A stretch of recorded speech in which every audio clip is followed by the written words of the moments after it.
तो hello everyone, मैं हूं आशा सिन्हा और स्वागत है आपका स्कूल शिक्षा के इस ऑनलाइन लर्निंग प्लेटफॉर्म पे। आज की इस वीडियो में हम लोग बात करने वाले हैं जेएनवी क्लास 11th के सिलेबस के बारे में। जैसा कि आपको पता है एग्जाम जो है वो काफ़ी करीब आ चुका है, तो चलिए ये जानते हैं कि आपके एग्जाम में कौन कौन से सेक्शन से कौन कौन सा पोर्शन या फिर कौन कौन से टॉपिक से आपका क्वेश्चन आता है। ठीक है, तो आप सिंपल जैसे हमने एग्जाम पैटर्न के बारे में बात की थी, तो एग्जाम पैटर्न को अगर हमने समझा यहाँ पे, तो 5 सेक्शंस होते हैं, है ना। 2.5 आवर यानी आपको 2.5 घंटों का जो है वो समय मिलता है और दिव्यांग स्टूडेंट्स के लिए एक्स्ट्रा 30 मिनट्स जो है वो दिए जाते हैं। अब आपके 100 क्वेश्चंस होते हैं टोटल, ठीक है। 100 क्वेश्चन आपको 2.5 घंटों में जो है वो बनाना होता है और 5 सेक्शंस होते हैं, जैसे mental ability, English, science, social science and mathematics. ठीक है, तो 5 सेक्शंस और पांचों से 20 आपके क्वेश्चंस आते हैं। तो हर एक क्वेश्चन 1 मार्क का, तो 20 मार्क्स का आपका हर एक सेक्शन होता है, यानी सारे सेक्शंस आपके इक्वल इंपॉर्टेंट है। लेकिन जो भी स्ट्रीम आप सिलेक्ट करोगे उसके अकॉर्डिंग आपको अपने अपने सेक्शंस पे थोड़ा ज़्यादा ध्यान देना होगा।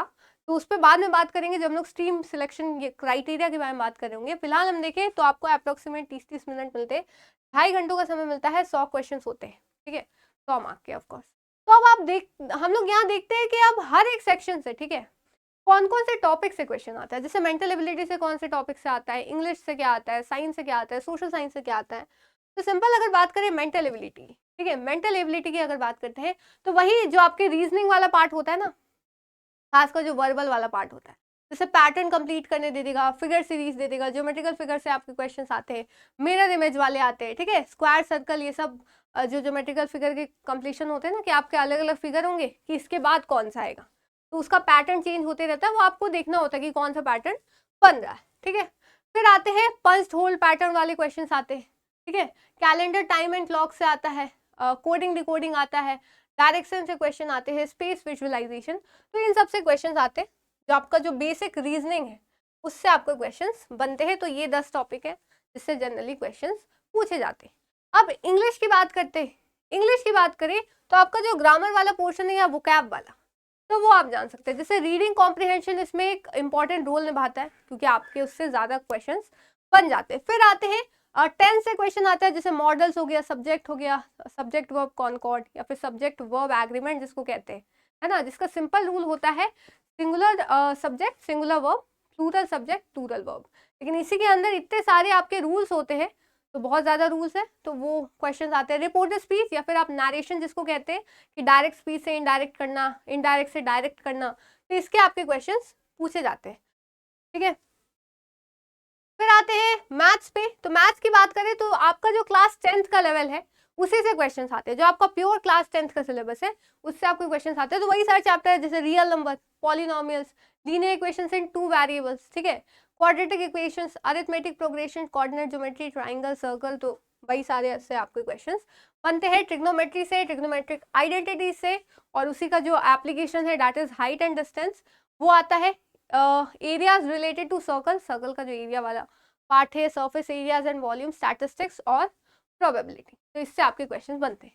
आगे बात करें जब साइंस की, तो साइंस से भी सिमिलरली आपका जो क्लास 10th का सिलेबस है ना, उसी से क्वेश्चंस आते हैं, ठीक है, साइंस वाले से, यानी 20-20 क्वेश्चन सबसे आ रहे हैं, तो 20 क्वेश्चन इससे आते हैं, जैसे chemical reactions, acid basis and salts, metal and non metals, carbon compounds, life processes, control and coordination, ठीक है, फिर reproduction, heredity, light, magnetic effect और एनवायरमेंट। अब सोशल साइंस की बात करते हैं तो इसमें तो अलग अलग सेक्शंस है ना, जैसे हिस्ट्री, ज्योग्राफी, इकोनॉमिक्स, सिविक्स, तो इन सब के अलग अलग सेक्शंस है, तो वो ही सारे सेम होते हैं जो क्लास 10th के। जैसे आपका फर्स्ट से लेके यहाँ तक जो है ये हिस्ट्री का पार्ट हो गया, है ना, ये किसका पार्ट हो गया, हिस्ट्री का पार्ट हो गया।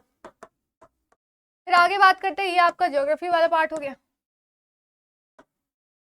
है ना, तो ज्योग्राफी का जो क्लास 10th का सिलेबस है। फिर यहाँ से आप आते हैं जो यहाँ से सिविक्स वाला पार्ट शुरू हो जाता है, ये भी आपका ज्योग्राफी का ही है ना। फिर आगे आते हैं इकोनॉमिक्स वाला पार्ट आता है, development, sectors of economy, money and credit and globalization, ठीक है। तो ये आपका सिलेबस था किसका, मैथ्स का, सोशल साइंस का, साइंस का, इंग्लिश का और मेंटल एबिलिटी का, जो हमने यहाँ पे देखा है। तो उम्मीद है आपको सारी चीजें समझ में आएंगी। बेसिकली आपका जो आप 11th पे जा रहे हो तो क्लास 10th का ही आपको आना चाहिए, तो उसी से आपके जनरली क्वेश्चन आते हैं। तो अभी आपको क्या करना होगा, अपने क्लास 10th पे जो है उस पर फोकस करना होगा, तभी आपका जेएनवी जो है उसमें आप अच्छा स्कोर कर पाएंगे और आपको सिलेक्शन मिलेगा।